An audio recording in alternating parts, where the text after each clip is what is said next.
বন্ধুসকল এবাৰ এজন শিক্ষকে তেখেতৰ নিজৰ এজন ছাত্ৰক সুধিলে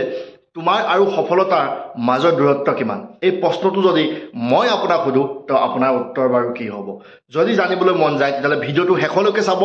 মই মনজিত গগৈ লৈ আহিছো আন এক নতুন এডুকেশ্যনাল ভিডিও বুলো ও হৰি ও ৰাম ভিডিও মাথো মই হেতুৱে চাম য'ত জীৱনৰ সমস্যা সমাধান বিচাৰি পাম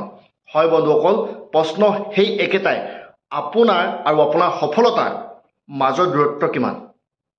আমি সকলো মানুহে সকলো কাম কৰিব বিচাৰো আৰু সকলো কামতে আমি সফল হ'ব বিচাৰো হয় না নহয় লাগিলে হেয়া সৰু লক্ষ্যই হওক বা ডাঙৰ লক্ষ্যই হওক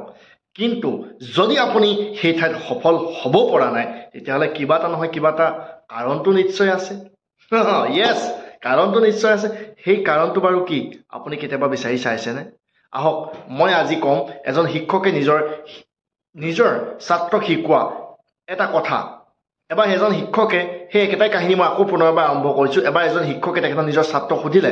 তোমাৰ আৰু সফলতাৰ মাজৰ দূৰত্ব কিমান কাৰণ ছাত্ৰজনক এই কাৰণে প্ৰশ্নটো সোধা গ'ল ছাত্ৰজনে যিটো লক্ষ্য বনাই লৈছিলে নিজৰ জীৱনত সেই লক্ষ্যটো তেখেতে পাব পৰা নাছিলে বাৰে বাৰে চেষ্টা কৰিছিলে বাৰে বাৰে ফেল হৈ গৈছিলে তেতিয়া বিদ্যাৰ্থীজনে ষ্টুডেণ্টজনে বিভিন্ন ধৰণৰ প্ৰশ্নৰ উত্তৰ দিলে আৰু তেখেতে এনেধৰণে ক'বলৈ ছাৰ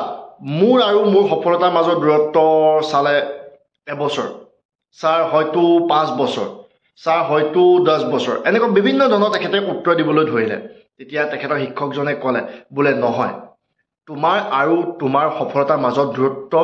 সিমানখিনি যিমানখিনি তুমি কম চেষ্টা কৰা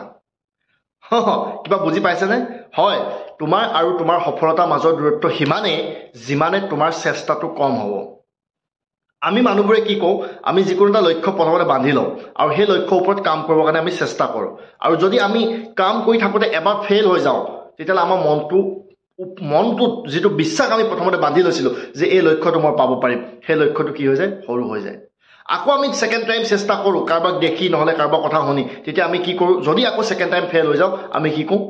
তেতিয়া আমি আকৌ মনত যিটো বিশ্বাস আছিলে প্ৰথমতে যদি 100% আছিলে ছেকেণ্ড টাইম আমাৰ 50% হ'ব তাৰপিছত আমাৰ 40% হ'ব আৰু এবাৰ চেষ্টা কৰিলোঁ সেইবাৰো যদি আমি ফেইল হ'লোঁ তেতিয়াহ'লে 10%লৈ আহি যাব আৰু আমি চেষ্টা কৰিলোঁ সেইবাৰ যদি আমি ফেইল হৈ ল'লোঁ 100ৰ পৰা 0লৈ আহি গ'ল আৰু মোৰ মনত এনেকুৱা ধাৰণা হ'ল মই এই লক্ষ্যটো কেতিয়াও জীৱনত পাব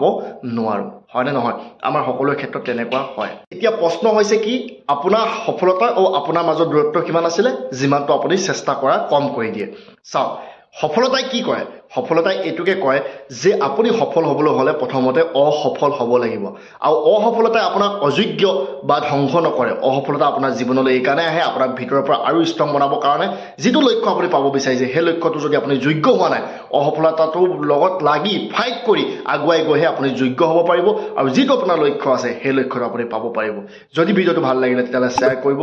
যদি আৰু পাৰে তেতিয়াহ'লে লাইক আৰু কমেণ্ট কৰি জনাবলৈ নাপাহৰিব কেনেকুৱা লাগিলে Thank you so much for watching my video.